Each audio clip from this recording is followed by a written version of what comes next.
রোজ exercise করতে হবে শরীর ফিট রাখার জন্য। বিশ্বাস করো, এই কথাটা শোনার পরে তো আমার অবস্থা খারাপ হয়ে গেছিলো।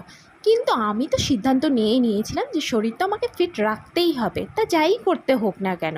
তারপর থেকেই আমি এক্সারসাইজ করা স্টার্ট করেছি। হ্যাঁ বাবা, আমি তো সেইভাবে এক্সারসাইজ করছি। লাস্ট কবে করেছিলাম জানো? আজ থেকে 9 দিন আগে। তারপরে আমি 8 দিন ধরে পুরো দমসে খেয়েছি আর ল্যাপ মেরে ঘুমিয়েছি। তো আজকে আবার হঠাৎ মনে পড়লো যে এক্সারসাইজ করতে হবে, তো তারপরে ম্যাটটা পেতে নিলাম। আমি কিন্তু অন্যান্য দিন ম্যাট ফ্যাট এইসব পাতিই না, একদম পরিষ্কার চকচকা শান, এর মধ্যে পুরো আরামসে করে নিই এক্সারসাইজ। কিন্তু আজকে ভিডিও করতে তো হবেই এসব। আর এই ব্যায়ামটা, ওরে বাবা, দেখতে কত ইজি মনে হয় না, কিন্তু পাগুলো যখন ওঠানো হয়, ওরে সর্বনাশ, তখন ফিল করা হয় যে এক একটা পায়ের ওজন যে কত। আমার তো মনে হচ্ছে এক একটা পায়ের ওজন যেন 50 কেজি। যাই হোক, আমার বরমশাই তো পুজো দিয়ে চলে আসলো সকাল সকাল। তারপরে আমাকে খাইয়ে দিচ্ছে প্রসাদ।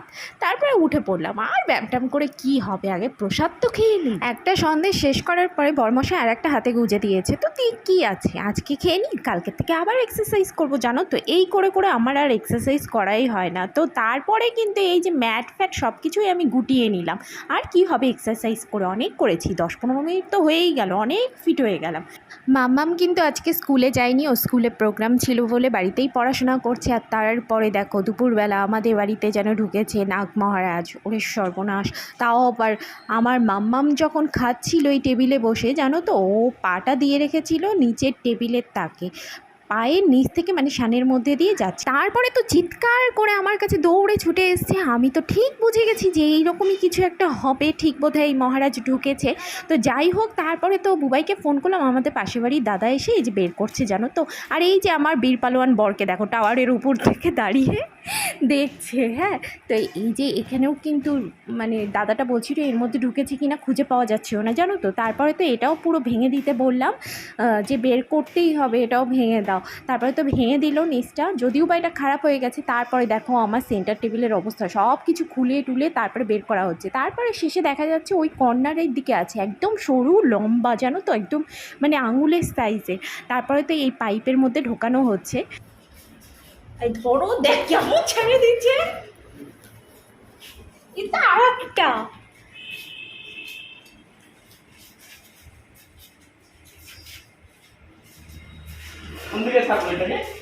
ওই একবারে ওই দিকে। আজকে দিনের বেলা যা অবস্থা হলো, যা সিচুয়েশন হলো, এখনো পর্যন্ত ভয়ে অবস্থা খারাপ হয়ে আছে। ভীষণ ভয়ের মধ্যে এখনও আছি, যেখানে সেখানে পা দিচ্ছি আর ভয়েরও লাগছে।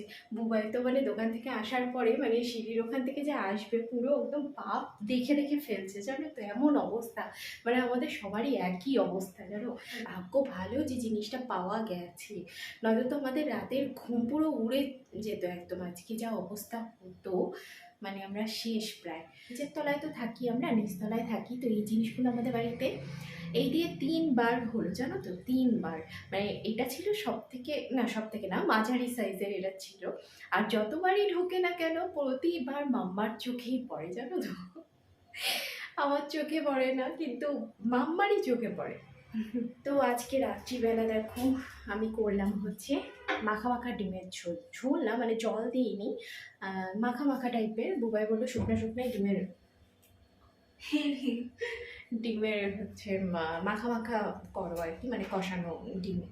তো এই যে দেখো আজকে রাতের ডিমের মাখা ঝোল না, মাখা টাইপের একটা তরকারি। আর করব পাঁপড় ভাজা, আর এদিকে তো ভাত হয়ে গেছে। আমার বর তো এইসব দেখে প্রচুর ভয় পায়, সত্যি কথা। কিন্তু শেষে কি করেছে বলতো, পাইপের মধ্যে ছিল, পাইপটা আমাকে ধরতে বলেছে, শেষে আমার হাতেই ছেড়ে দিয়েছে পাইপটা। বউ মরলে মরুক, আমি দেখি, বরকে কখনো কেউ বিশ্বাস করো না।